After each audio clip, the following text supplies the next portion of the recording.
ذكر الله عز وجل يقول ماي جاد ضمن الألفاظ المنهي عنها، تعني إله غير الإله الذي نحن نعبده. إذا أراد أن يتكلم باللغة الإنجليزية وجاء ذكر الله عز وجل يقول الله.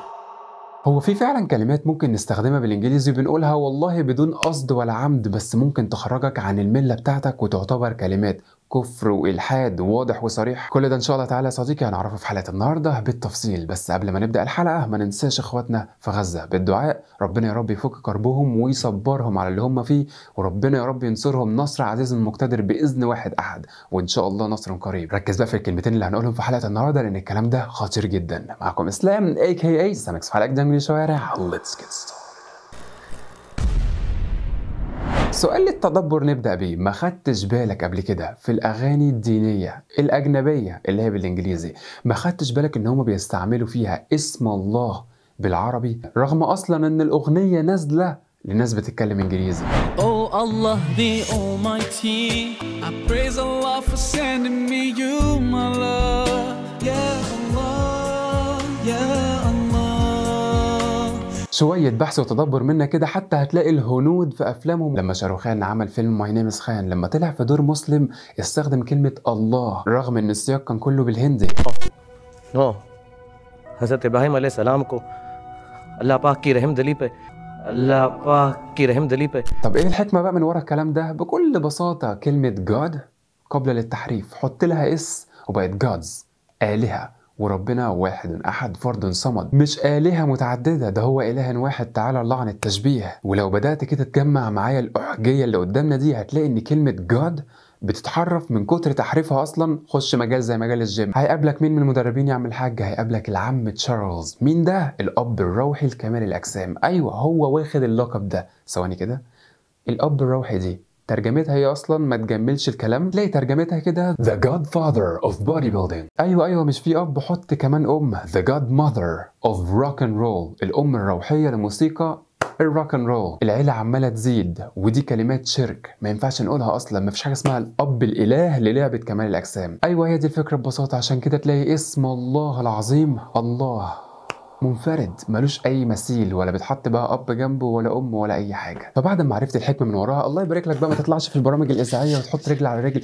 وقت لما اشتريت اللامبورجيني او ماي جاد على الشعور يا اخي، واحد اللي في قلبك في ما شاء الله في تبارك الله. يا اخي ابسطها خد حسنات ببلاش وخلينا نذكر الله كده معاك في كلامك. ده تقليد اعمى للغرب في طريقه حكيهم وتصنع. المشكله انك عمرك ما تلاقي حد بيكلم باباه مثلا وبيقول له بابا شفت اللي حصل، او ماي جاد بجد والله يعني كانت حاجه. ما فيش الكلام ده. ممثلين برضو بس بدون ذكر اسماء يعني. الله يستر على ولايانا. هنخش على اللي بعده. لكن لو افترضنا ان احنا بنكلم حد اجنبي بنقول له مثلا you have to supplicate to Allah, you have to believe in Allah، هيقول لك what are you talking about؟ بتتكلم عن ايه اصلا؟ لان هو ما يعرفش كلمه الله. فانت ساعتها هنا توصله المعلومه بلغته اللي هي God، وهنا بقى ليك الحجه انك تستخدمها. فرق كبير بين اللي بيقولها وخلاص وبين اللي بيستخدمها في محلها. عشان كده النيه مهمه جدا وبتفرق.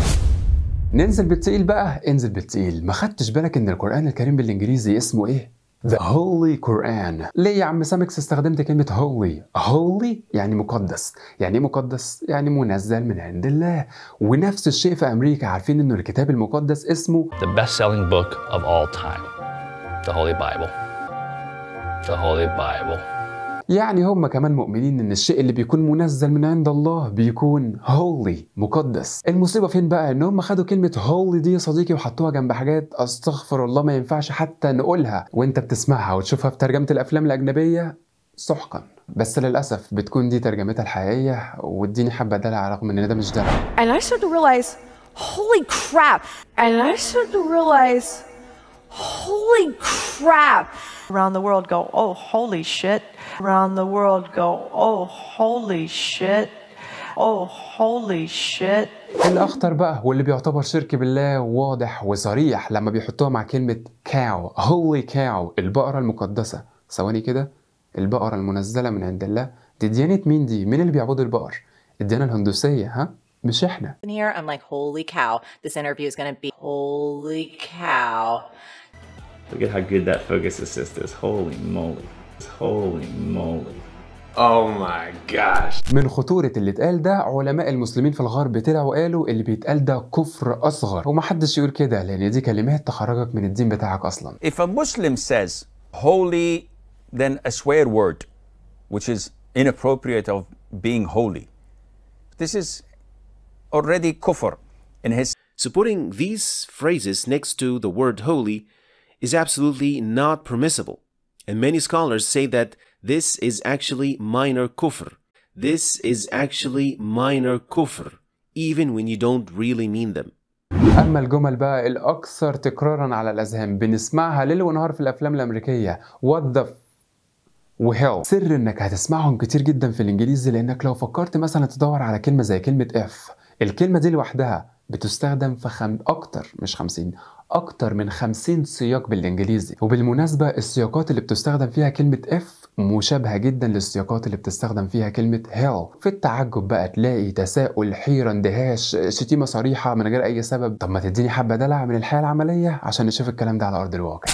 What the hell are we doing? What the fuck are we doing here? Get the hell out of here. Get out! Get the fuck out of here! How the hell are you? How the hell are you? How the fuck are you? How the fuck are you? Hell yeah. Yeah. Hell yeah. Yeah. Yeah, fuck yeah. Yeah, fuck yeah. رأي علماء المسلمين في الغرب لما سمعوا كلمة what the hell، ما هذا بحق الجحيم، قال لك هي دي ما تعتبرش قسم بالجحيم فمش حرام، بس كلمة بيقولها قوم ليسوا بمؤمنين، فاحنا نتشبه بيهم مع ان عندنا كلمات كتير نقدر نقولها بديلة.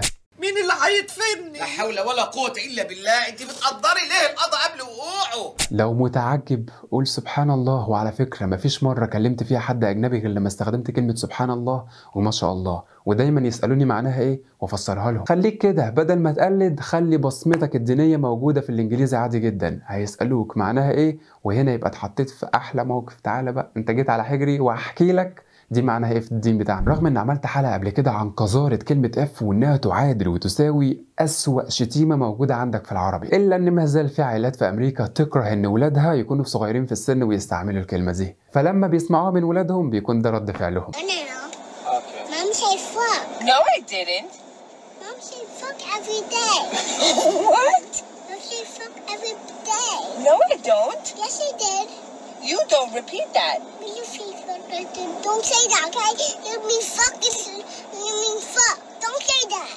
Okay, you don't say it either. You hear me? Mommy, don't fuck, okay? ودايما بقول كدليل على قوتها تلاقيها بتتحرف مع كل سياق مختلف. Fudge you. Fudge you. Fudge. Fudge.